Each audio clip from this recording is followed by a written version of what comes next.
बिस्मिल्लाहिर्रहमानिर्रहीम। अस्सलाम वालेकुम। प्रोग्राम इख्तिलाफ राय के साथ मैं हूं इफ्तिखार काज़मी। कोई माने या ना माने, लेकिन हर गुजरते लम्हे के साथ ये लग रहा है कि अपोजिशन हुकूमत पर हावी होती जा रही है और हुकूमत की पोजीशन कमजोर हो रही है। अपोजिशन की बॉडी लैंग्वेज और उनके लहजे में बढ़ता हुआ एतमाद ये बता रहा है कि वो ताकतवर हल्कों को कायल करने में कामयाब हो गई है कि ये कंपनी अब नहीं चल सकती। मरियम नवाज का वजीराबाद के जलसे में एस्टेब्लिशमेंट को मुखातब होकर यह कहना कि जाओ तो अनु माफ कर देता, दोबारा ऐसी गलती ना करना, यह जाहिर करता है कि अपोजिशन और एस्टेब्लिशमेंट में सीज फायर हो चुका है। मुस्लिम लीग नून के कायद नवाज शरीफ पीडीएम के जलसों में बार बार इस बात का मुतालबा कर चुके हैं कि खान साहब को लाने वाले पहले अपनी गलती तस्लीम करें और फिर उसके बाद अपनी पोजीशन बदले, जबकि मौलाना फजलुर रहमान एस्टेब्लिशमेंट से सियासत में मुदाखलत न करने के मुतालबात करते रहे। तो अपोजिशन ने तहरीक के पहले मरहले में एस्टेब्लिशमेंट के साथ बराह रास्त मैच डाले रखा, लेकिन पिछले चंद हफ्तों से देखें तो सियासी सूरत हाल बड़ी हद तक बदलती हुई दिखाई दे रही है। नवाज शरीफ और मरियम नवाज समेत पीडीएम की क़यादत ने अब एस्टेब्लिशमेंट को लगता ही है कि जैसे कोई सेफ पैसेज दे दिया है। अब उनका मुकाबला बराह रास्त खान साहब के साथ है और खान साहब भी अब अपनी भाग दौड़ से बता रहे हैं कि वाकई कोई हकीकी मुकाबला शुरू हो गया है और पहली बार यह भी लग रहा है कि खान साहब पर घबराहट तारी है। अब वो किसी को यह नहीं कह रहे कि घबराना नहीं। हुकूमत को किसी तरफ से भी अच्छी खबर नहीं आ रही। ज़िमनी इलेक्शन में कुरान जमात को जिस बुरी तरह मार पड़ी है, सिर्फ शिकस्त नहीं हुई बल्कि बाकायदा मार पड़ी है। उन्हें मिलने वाले वोटों की तादाद उतनी भी नहीं जितनी 2018 के इलेक्शन में थी, और वो तादाद जो अब पड़ी है, जो अब वोट पड़े हैं, उससे तो हुकूमत की रही सही साख भी मजरू हुई है। अब इसमें सारे सिनेरियो में जो इमर्जिंग तौर पे लीडर के तौर पे उभरी हैं वो मरियम नवाज है। अगर देखा जाए तो पाकिस्तान की पॉलिटिक्स में इस वक्त जो सबसे ज्यादा मौसर आवाज है वो मरियम नवाज की है। जिस तरह वो अग्रेसिव है, अपने जारहाना लहजे और अल्फाज की काट से सियासी माहौल को उन्होंने कुछ अरसे से गरमाए रखा हुआ है। उसने साबित यह किया है कि पाकिस्तान की सियासत में मरियम नवाज का मुस्तकबिल बड़ा रोशन है। अब उनको एस्टेब्लिशमेंट को हैंडल करने का भी सलीका आता जा रहा है। कल वो बलूचिस्तान में लापता अफराद के लवाहिकीन के धरने में पहुंची और उनकी शिरकत से भी ताकतवर हल्कों को बहुत जोरदार मैसेज गया है। तो जो काम लॉन्ग मार्च और धरने नहीं कर सके वो लगता ही है कि मरियम नवाज कर चुकी हैं, या नवाज शरीफ ने मरियम नवाज के जरिए बहुत से गोल अचीव कर लिए। अब मरियम में एक नई तारीख रकम करती जा रही है और कहने वाले ये भी कहते हैं कि उन्हें अब बैरून मुल्क भेजने की बाकायदा कोशिश की जा रही है। पिछले दिनों मरियम नवाज ने इस बात का इंकशाफ किया था कि उनकी भी एक सर्जरी होना है, तो ये इस बात की अलामत है कि उन्हें इलाज की गरज से बाहर जाने की इजाजत दी जा सकती है। अब उनके करीबी जराए इस बात का अभी इकरार नहीं करते कि मरियम नवाज बाहर जा रही है, लेकिन जराए ये कहते हैं कि वो बाहर जा भी सकती है, लेकिन मौजूदा सियासी हालात के तनाजर में वो अभी बाहर जाने से कतरा रही हैं। इससे पीडीएम को झटका लग सकता है और पीडीएम में मरियम नवाज ही वहां लीडर है जो इस वक्त पूरी तरह मुतहरक नजर आती है। आप जहां देखिए आपको मरियम नवाज नजर आती है। मौलाना फजलुर रहमान जो नवाज शरीफ आसरदारी यानी ये ट्राइका इस वक्त सिर्फ वेट एंड सी के उसमें अमल पैरा है, यानी देखो और इंतजार करो। और जो स्टॉलवर्ड किस्म के सियासतदान है वो इस वक्त ये देख रहे हैं कि सेनेट के इलेक्शन में किसकी क्या पोजीशन रहती है, यानी वो जो उनसे वादे वायद किए गए या जो सीज फायर हुआ है उसका अमली मजारा सेनेट इलेक्शन में भी नजर आ सकता है। अब सेनेट इलेक्शन एक बहुत बड़ा मार्का है। मुशीर खजाना हफीज शेख को अगर अपनी जीत मुश्किल नजर आ रही है और वो जहांगीर तरीन से मदद मांग रहे हों तो इससे अंदाजा लगाया जा सकता है कि ऊंट पहाड़ के नीचे है या ऊपर है। हफीज शेख को भी इस्लामाबाद की सीट निकालना मुश्किल नजर आ रही है, इसलिए वो उनसे मदद मांग रहे हैं जिनके नाम से जिन्होंने चीनी के स्कैंडल में और बड़ी बड़ी मामला में उनका नाम आया और फिर वो बैरून मुल्क चले गए और अब वो बजाय खान साहब से नाराज है क्योंकि खान साहब के दोस्त रहे हैं जहांगीर तरीन, तो हफीज शेख उनसे मदद मांग रहे हैं।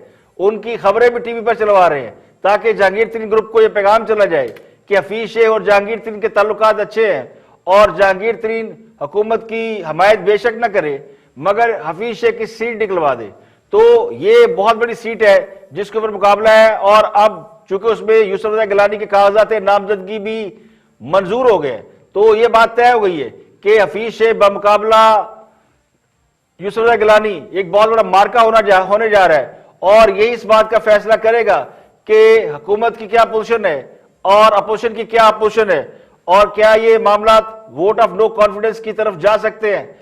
दूसरी तरफ परवेज रशीद के कागजात नामजदगी एक छोटी सी रसीद की बुनियाद पर मुस्तरद हो जाते हैं और फैसल वाडा से एक सवाल किए बगैर उनके कागजात नामजदगी मंजूर हो गए, जबकि उनका मसला ये है, उनका मसला दोहरी शरीयत है जिसको वो छुपा रहे थे। इसी वजह से तो कौमी असम्बली की नशिस्त से वो तकरीबन फारग होने वाले हैं।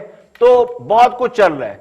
इसके अलावा बाई इलेक्शन, वो एक बहुत बड़ी पिक्चर क्रिएट हुई है जिसमें हुक्मरान जमात की शिकस्त हुई है और शिकस्त ने उसे बहुत कमजोर कर दिया है। बहुत से हल्कों में यह पैगाम गया है कि अब खान साहब को ताकतवर हल्कों की शायद वो सपोर्ट नहीं रही, वरना जिमनी इलेक्शन में एक आध सीट निकाली जा सकती थी। अब कल जो इलेक्शन हो रहा है 19 फरवरी को, एक दसका में एमएनए की सीट है और वजीराबाद में पीपीपी की सीट है, यानी सूबाई असेंबली की सीट है। एक कौमी असेंबली की और सूबाई असेंबली की 2 सीटें हैं।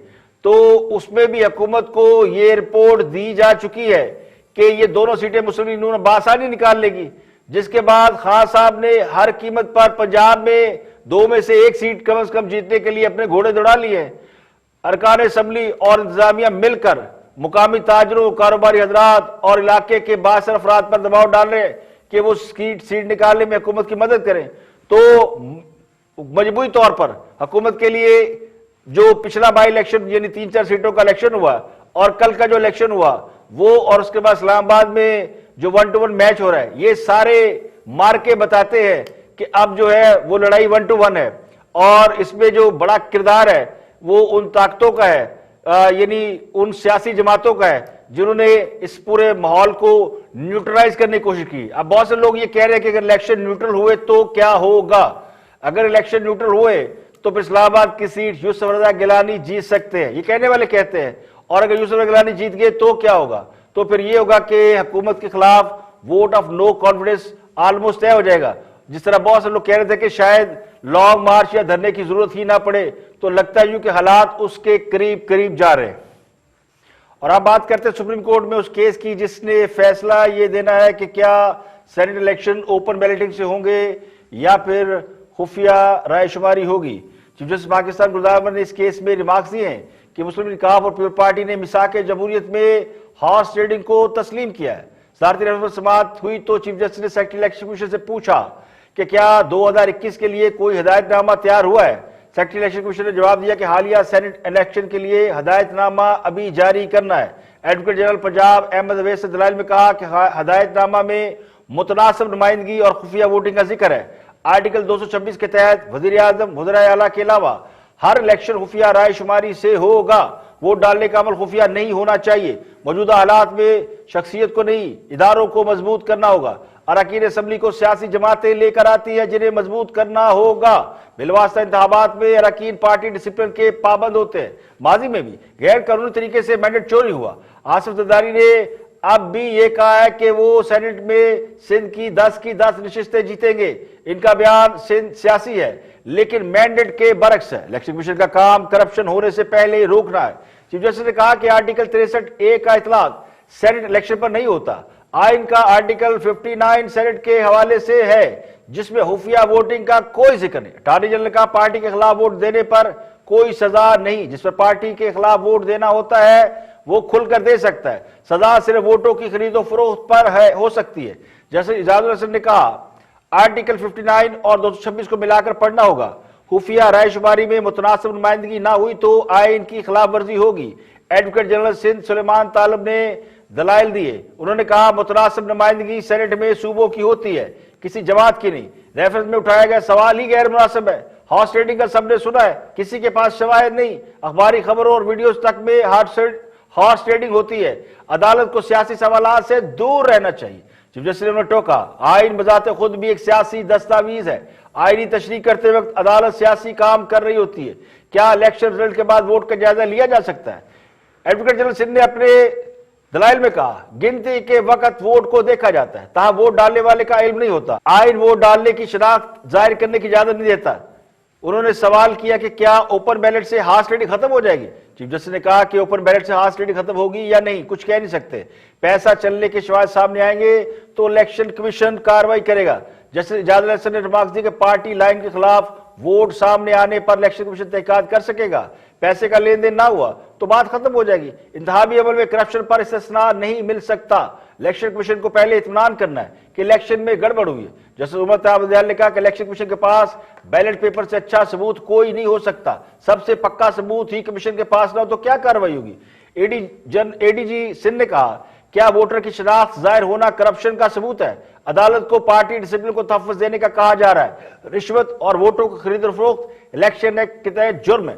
चीफ जस्टिस ने कहा कि आप तो कह रहे हैं हॉर्स ट्रेडिंग होती ही नहीं, हालांकि पार्लियामेंट में करारदादें मंजूर होती हैं कि हॉर्स ट्रेडिंग खत्म होनी चाहिए। अटॉर्नी जनरल ने करारदादें भी अदालत को दे दी है।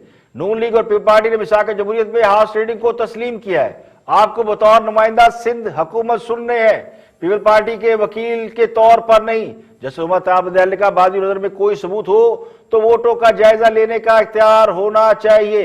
वोट का जायजा लिए बगैर जुर्म कैसे साबित होगा। सुलेमान तालिबुद्दीन ने कहा कि सिर्फ वोट देखने से भी तो जुर्म साबित नहीं होगा। चीफ जस्टिस ने कहा कि सिर्फ रकम की अदायगी मसला नहीं है, वो किसी बात में भी हो सकती है। जैसे इजाजुल हसन ने कहा, वोट को खुफिया रखकर जुर्म की हौसला अफजाई करने वाली बात है। चीफ जस्टिस ने पूछा कि क्या मखसूस रिश्तों पर होने वाला इलेक्शन आइन के तहत होता है, खुफिया राय शुमारी का इतलाक मखसूस रिश्तों पर क्यों नहीं होता। तो एडवोकेट जनरल सिंध ने जवाब दिया कि इलेक्शन आइन के तहत ही होता है एक, लेकिन मखसूस नशिस्तों पर तरीकेकार मुख्तलिफ है। मखसूस नशिस्तों पर खुफिया वोटिंग नहीं होती बल्कि सियासी जमातें नॉमिनेट करती हैं। आर्टिकल 226 का इतलाक वहां होता है जहां पर वोटिंग हो, लेकिन इस आर्टिकल की ऐसी तशरीह नहीं की जा सकती कि आइन में तरमीम का तासुर मिले। तो जस्टिस इजाजुल हसन ने कहा कि मखसूस नशिस्तों पर वोटिंग नहीं होती तो फिर उसे भी इलेक्शन कहा जाता है। एडवोकेट जनरल बलोचिस्तान ने भी दलाइल दिए। उन्होंने कहा, कुरान पाक में भी करप्शन से मना किया गया है। दुनिया ने इंतहाबी अमल से करप्शन रोकने के लिए इकदाम किए। एडवोकेट जनरल इस्लामाबाद न्याजी ने भी अटॉर्नी जनरल वाले दलाइल को ही दिफा करते हुए कहा कि सेनेट इलेक्शन में करप्शन की वीडियो सामने आ चुकी है। वोट को खुफिया रखने का अमल पोलिंग स्टेशन तक महदूद है। इलेक्शन कमीशन आज तक शफाफ इंतखाबात नहीं करा सका। सुप्रीम कोर्ट ने चारों सूबों के अटॉर्नी जनरल के दलाइल सुनने के बाद समाअत कल 10:30 बजे तक मुलतवी कर दी। यहां पे लेंगे एक ब्रेक और ब्रेक के बाद हाजिर होंगे और भी हम मौजूद आपके साथ शेयर करेंगे। हमारे साथ रहिएगा।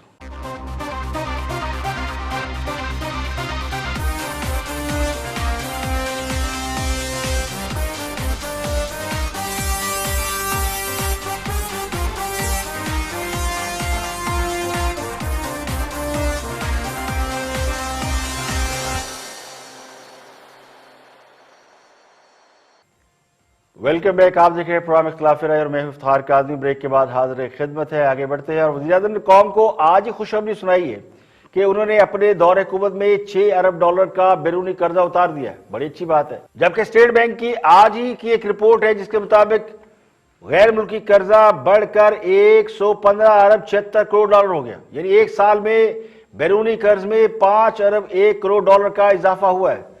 जब से हम गवर्नमेंट में आए हैं सबसे बड़ा प्रॉब्लम करंट अकाउंट डेफिसिट, कि हमारे पास जो डॉलर्स मुल्क के अंदर आ रहे हैं वो कम थे और जो डॉलर्स पाकिस्तान से बाहर जा रहे थे वो बहुत ज़्यादा थे।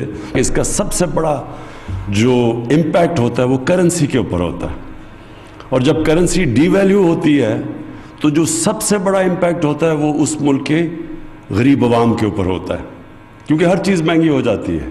हमने रिकॉर्ड पाकिस्तान के कर्जे वापस किए हैं। कभी भी पाकिस्तान की तारीख में किसी गवर्नमेंट ने इतने ज़्यादा कर्जे वापस नहीं किए। मैं फॉरेन लोन्स की बात कर रहा हूँ। अब तक हम $20 अरब ढाई सालों में वापस कर चुके हैं। टोटल 6,000 अरब रुपए कर्ज़ों की किस्तें दे बैठे हैं अभी तक।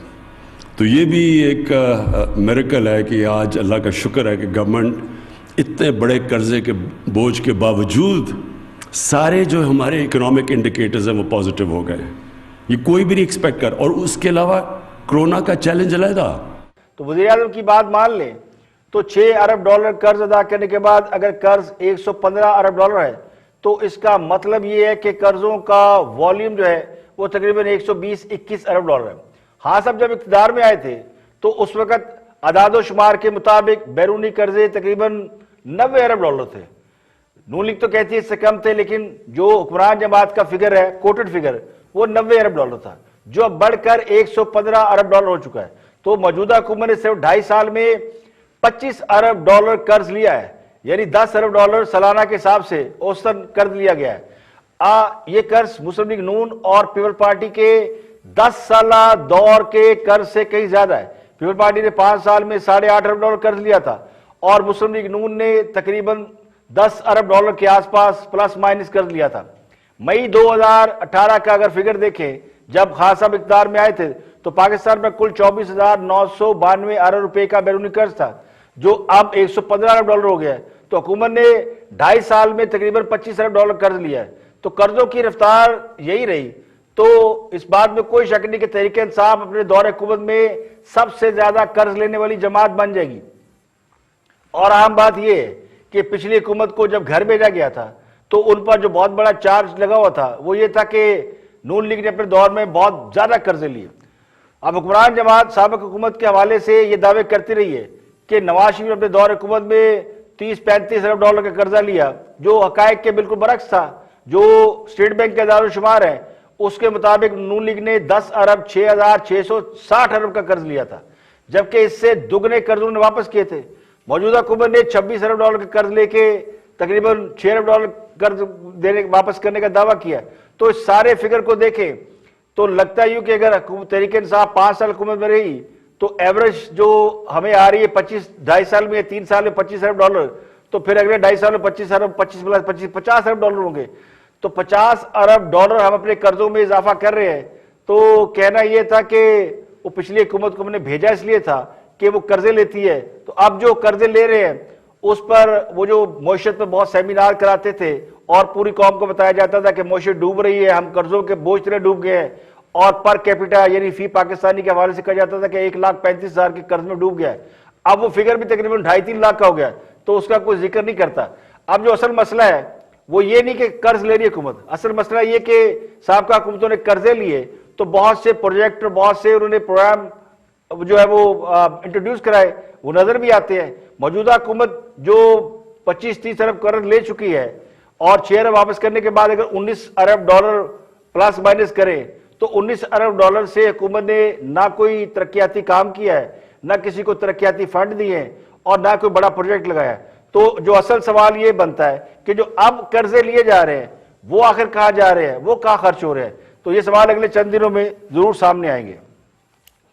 आगे बढ़ते हुए ऑन दी फ्रंट में गुफ्तगू कर रहे हैं शहबाज गिल, प्राइम मिनिस्टर के पॉलिटिकल वो है तर्जमान है। देखते हैं कि वो क्या फरमाते हैं। बाई इलेक्शन में हुक्मरान जमात को इतने कम वोट क्यों पड़े और मरियम नवाज क्यों जो है वो पॉपुलर लीडर बनती जा रही है। दोनों सवाल पूछेंगे, जरा जवाब सुनिए।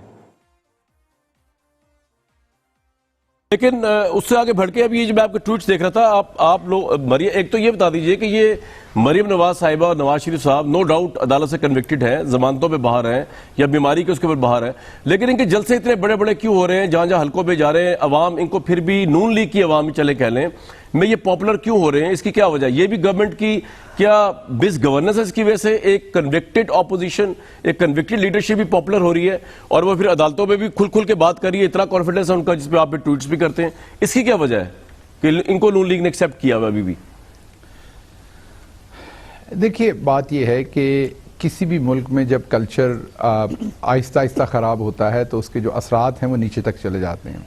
और अनफॉर्चुनेटली आपको पता है कि स्टॉकहोम सिंड्रोम एक डिजीज़ है जिसमें जो आपका अब्यूज़र होता है आप उसी से मोहब्बत करते हैं। आप और मैं ये बहुत अच्छी तरह से जानते हैं, बहुत सारे लोगों को पर्सनली जानते हैं जो क्रिमिनल है, मैं इस खानदान को छोड़ देते हैं, वैसे क्रिमिनल हैं, भत्ता लेते हैं, कत्ल किए हुए हैं। मतलब मैं एक फैमिली को जानता हूं जिन्होंने कुछ 100 से ज्यादा कत्ल किए हुए हैं और वो सियासत में अब उनकी तीसरी पुश्त है। और उनकी जो उनकी फेमस होने की वजह है वो ये है कि वो कब्जे लेते हैं। अगर आपका कब्जा है तो पैसे लेके कब्जा छुड़वा देंगे उनके दादा ने पहले कोई तकरीबन 30-40 लोगों का कत्ल किया था, फिर बेटे ने किया, अब तीसरी नस्ल कर रही है। वो पॉपुलर है, वो हर दफा वहां पर इलेक्शन जीतते हैं। आप उनके सामने इमाम मस्जिद को खड़ा करें, वो हार जाएंगे, स्कूल टीचर को खड़ा करें, हार जाएंगे।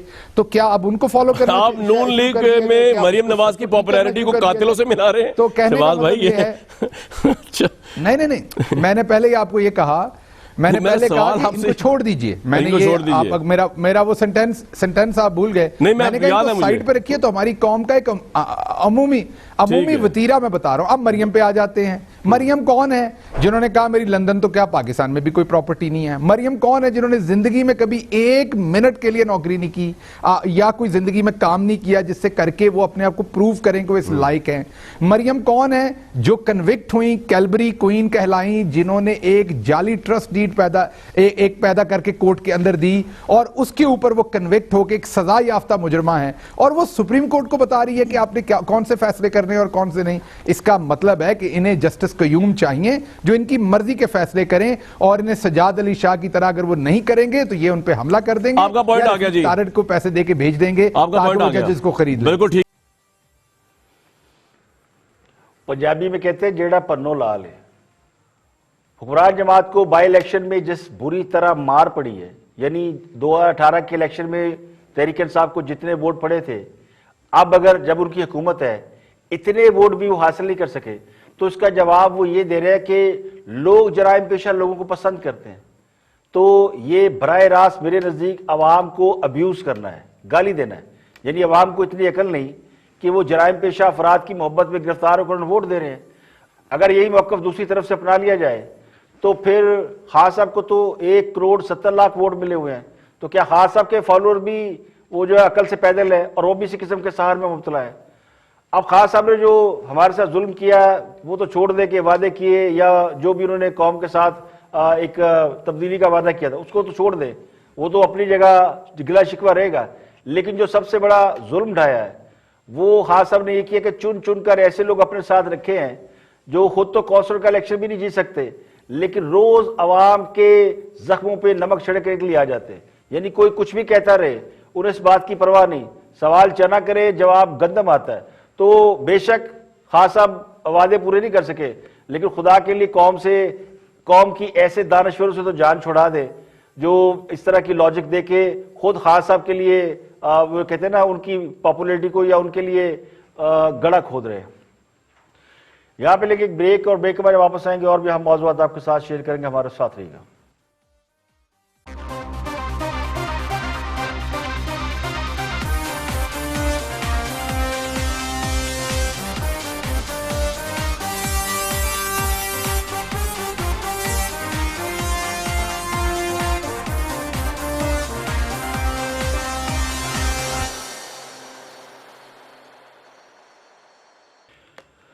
Welcome back. आप देख रहे हैं प्रोग्राम इख्तिलाफ राय, मैं इफ्तिखार काज़मी। आगे बढ़ते हैं और कुछ दोस्तों की बात करते हैं। बड़े दिनों से हमारे दोस्त कुछ बातें कर रहे हैं, लेकिन उनका कोई हमने तबसरा तजिया चलाया नहीं।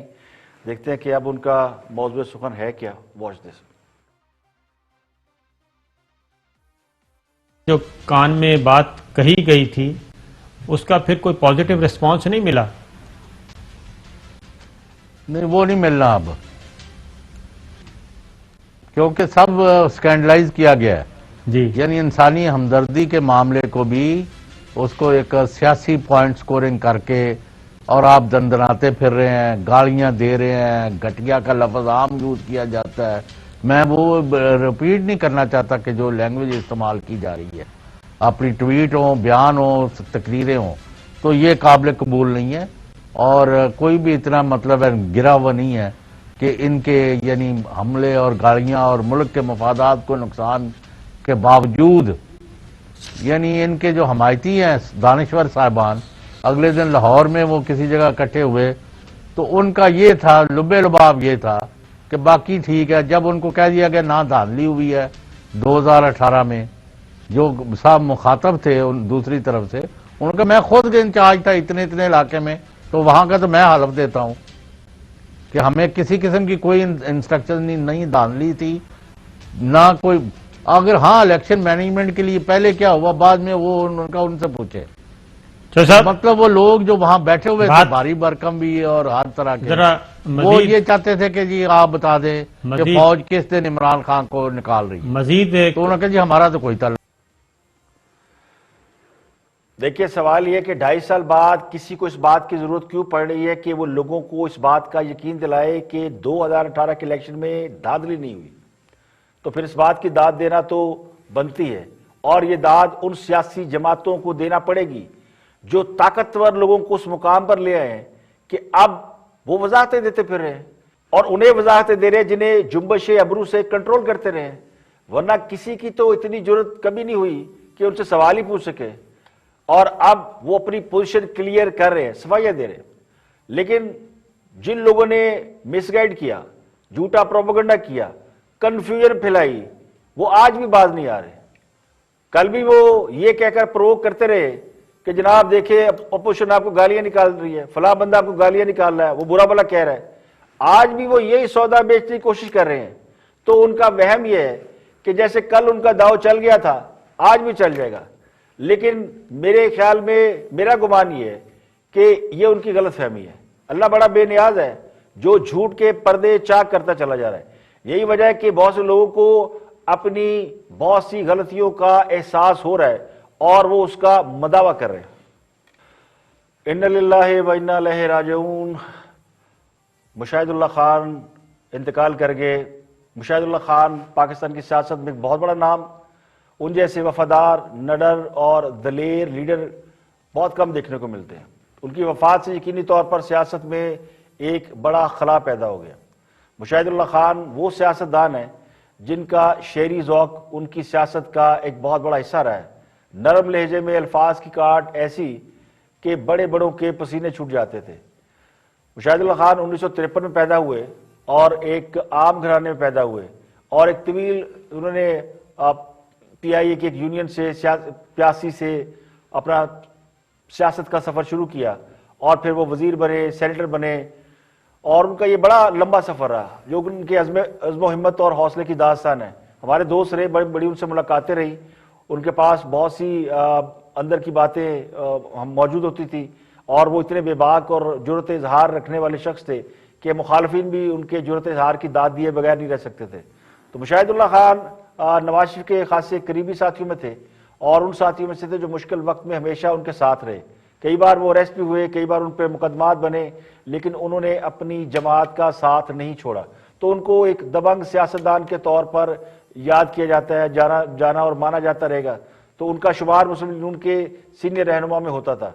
वो मुस्लिम लीग नून की साबिक़ हुकूमत में वजीर रहे। उन्होंने इब्तदाई तालीम इस्लामिया हाई स्कूल रावलपिंडी से हासिल की थी।